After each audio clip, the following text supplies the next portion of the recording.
Saa hii kazi nimepewa ya Deputy President nitaisukuma kama gari ya miraa. Mumesikia vile mnasema? Hii kazi sasa nimepewa ya naibu ya rais ya kusaidia rais kusongesha barabara za Kiambu, masoko ya Kiambu, stima ya Kiambu, maziwa ya Kiambu. Nitaisukuma kama gari ya miraa. Tuendelee tusiendelee? Tuendelee tusiendelee? Na unajua miraa inatokanga huko hiyo kona yetu hapo, si namna hiyo? Kwa sababu ukiwa na bahati, sio kusema ati wewe ndiye muhimu kuliko wale watu wengine.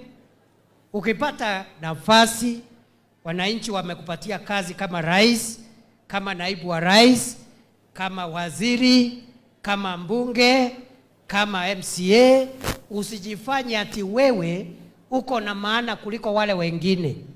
Ni Mungu amekujalia, fanya kazi kwa sababu uko na nafasi ya kuhudumia wananchi.